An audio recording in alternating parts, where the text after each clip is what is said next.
Hello friends, my self में जैसे कि फ्रेंड्स लॉन्च हुआ था, मैं आपको बायोलॉजी की क्लासेस लेकर आ गई हूँ।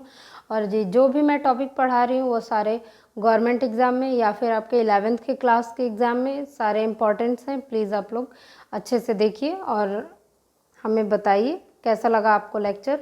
ओके फ्रेंड्स, और हमारे चैनल को सब्सक्राइब करिए, लाइक करिए और वीडियो को शेयर करिए ज़्यादा से ज़्यादा लोगों में। ठीक है फ्रेंड्स, तो so let's start the video. Friends, हाँ अभी हम चैप्टर 1 पढ़ेंगे जिसमें कि द लिविंग वर्ल्ड है। इसमें हम फ्रेंड्स देखेंगे कि लिविंग ऑर्गेनिज्म होते क्या है। जैसे कि हमें पता है कि ये हमारा वर्ल्ड क्या है, बहुत ही अमेजिंग, बहुत ही मतलब ब्यूटीफुल है।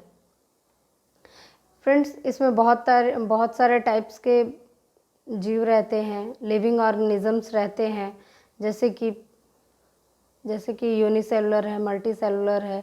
ठीक है फ्रेंड्स, इसमें हम ओनली क्या जानना चाहते हैं कि लिविंग ऑर्गेनिज्म होते क्या है। वैसे तो हम अगर देखें तो बता सकते हैं कि लिविंग ऑर्गेनिज्म ये है या नहीं है।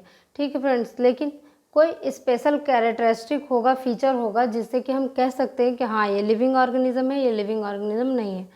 ठीक है फ्रेंड्स, तो आइए देखते हैं कैसे हम इसको डिफाइन कर सकते हैं। फ्रेंड्स, जो लिविंग ऑर्गेनिज्म होते हैं उनमें ग्रोथ, रिप्रोडक्शन, एबिलिटी, इन्वायरमेंट का सेंस करने का होता है। और भी इसके कुछ होते हैं जैसे कि सेल्फ ऑर्गेनाइज होता है, सेल्फ रेप्लिकेट करते हैं। ये सारे क्या होते हैं, कैरेक्टरिस्टिक फीचर होते हैं लिविंग ऑर्गेनिज्म के। फ्रेंड्स, ये सारे फीचर्स तो आपको पता चल गए कि हाँ लिविंग ऑर्गेनिज्म के हैं, लेकिन कुछ नॉन लिविंग भी ऑर्गेनिज्म होते हैं। फ्रेंड्स, अब हमें देखना है कि नॉन लिविंग जो लिविंग ऑर्गेनिज्म है उसमें क्या क्या कैरेक्टरिस्टिक है। जैसे कि हम आपको बताएं, ग्रोथ, रिप्रोडक्शन, मेटाबॉलिज्म, ऐसे बहुत सारे कैरेक्टरिस्टिक है जो जिससे कि हमें पता चल जाए कि हाँ ये लिविंग ऑर्गेनिज्म है। तो आइए फ्रेंड्स, पहला पॉइंट देखते हैं, ग्रोथ। क्या ग्रोथ के बेसिस पे हम किसी ऑर्गेनिज्म को कह सकते हैं कि हाँ ये लिविंग ऑर्गेनिज्म है या नहीं है। फ्रेंड्स,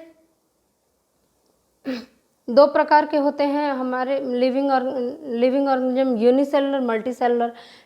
ठीक है फ्रेंड्स, जो यूनिसेलुलर होते हैं वो सेल डिवीज़न के थ्रू ग्रोथ करते हैं।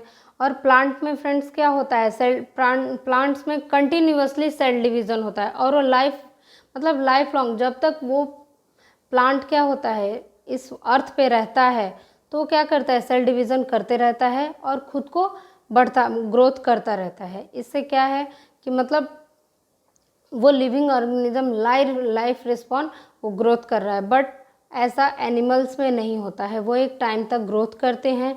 ठीक है फ्रेंड्स, बट एक टाइम के बाद उनका ग्रोथ रुक जाता है। बट उनके जो टिश्यूज़ के ग्रोथ होते हैं वो नहीं रुकता है। क्या है कि वो जब तक जीवित हैं, जब तक लाइव कर रहे हैं अर्थ पे, तब तक उनके टिश्यूज़ जो हैं वो ग्रोथ करते रहते हैं, नए टिश्यूज़ बनते हैं और डेड टिश्यूज़ क्या होते हैं, हटते रहते हैं। फ्रेंड्स, इसको हम देखना चाहें तो बाय माइक्रोस्कोप हम देख सकते हैं कि majority of tissues cell division हम देख सकते हैं। ठीक है, कुछ लिविंग ऑर्गेनिज्म के बारे में पता चल गया कि वो कैसे सेल डिवीज़न करते हैं, या तो वो प्लांट होगा या फिर एनिमल या फिर हम होंगे। ठीक है फ्रेंड्स, बट कुछ जो है जो नॉन लिविंग ऑर्गेनिज्म है वो भी ग्रोथ करते हैं। ठीक है फ्रेंड्स, जैसे कि माउंटेन हो गया है, उसमें क्या होता है, लेयर बाय लेयर चढ़ता जाता है और क्या होता है वो छोटे से बड़ा होता जाता है। जैसे कि हिमालय है, एक टाइम पे छोटा हुआ होगा लेकिन वो धीरे धीरे क्या होता है, लेयर सॉइल के बढ़ते गए हैं, बढ़ते गए हैं, बढ़ते गए हैं और एक टाइम के बाद वो क्या है, हिमालय बहुत बड़ा होता गया है। तो इससे क्या है, उसमें भी ग्रोथ हो रहा है लेकिन उसको हम लिविंग ऑर्गेनिज्म नहीं कह सकते।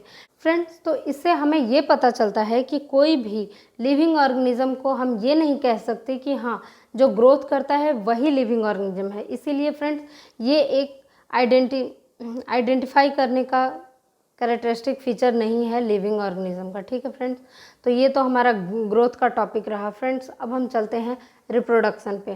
फ्रेंड्स, रिप्रोडक्शन भी एक कैरेक्टरिस्टिक फीचर है लिविंग ऑर्गेनिज्म का। फ्रेंड्स, बट इसको देखते हैं कि होता है लिविंग ऑर्गेनिज्म को हम कह सकते हैं कि कैरेक्टरिस्टिक फीचर है कि है या नहीं।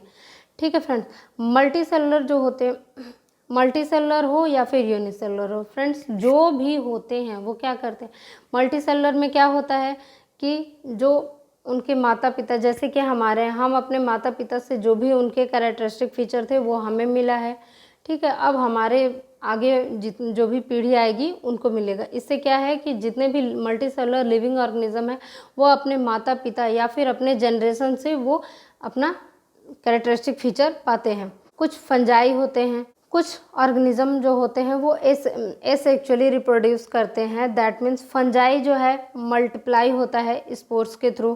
फ्रेंड्स, वो हज़ारों स्पोर्स बनाता है और उसके थ्रू क्या होता है, उसका रिप्रोडक्शन होता है। जैसे प्लानिटेरिया है, उसको फ्लैट वर्म भी बोलते हैं।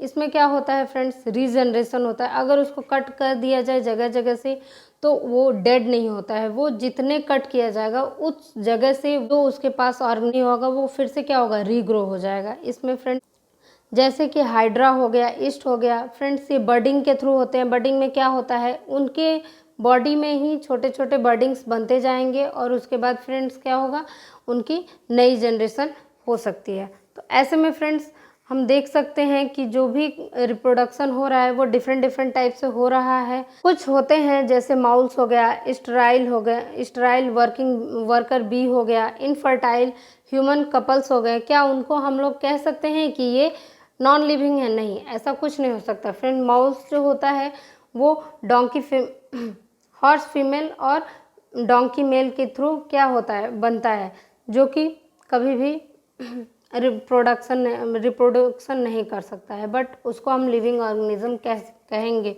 क्योंकि वो जीता है, खाता है, पीता है और ब्रीदिंग भी करता है, इस एनवायरनमेंट में रहता भी है, अडॉप्ट भी करता है इस एनवायरनमेंट को। तो इसको हम नॉन लिविंग नहीं कह सकते हैं।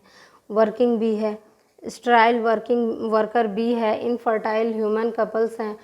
अगर कोई लेडी का ओवरी नहीं होता है तो वो क्या होती है, अगर वो बच्चा नहीं देती है तो क्या उसको हम लोग बोल देंगे कि ये नॉन लिविंग है? नहीं, ऐसा कुछ नहीं है फ्रेंड्स। तो ये भी एक कैरेक्टरिस्टिक फीचर नहीं है कि हाँ हम कह सकते हैं कि ये लिविंग बींग्स है, ये non living beings. Okay friends, तो थर्ड पॉइंट है मेटाबॉलिज्म। फ्रेंड्स, मेटाबॉलिज्म के बारे में अगर हम बोलें तो हमारा बॉडी फुल्ली केमिकल रिएक्शन से बना हुआ है और पूरा हमारा जो बॉडी है वो केमिकल से ही बना है। क्या होता है, छोटे छोटे केमिकल्स एग्रीगेट होके बड़े केमिकल रिएक्शन के थ्रू बनाते हैं। फिर वैसे ही मेटाबॉलिक रिएक्शन होता है और धीरे धीरे जाके एक बड़े मॉलिक्यूल्स में फॉर्मेशन होता है। तो फ्रेंड्स, ऐसे क्या है कि हमारा क्लास, साइज, फंक्शन जो भी है वो डिसाइड होता है, उसके बाद हमारा बॉडी बनता है। तो फ्रेंड्स, हम इसको कैरेक्टरिस्टिक फीचर कह सकते हैं।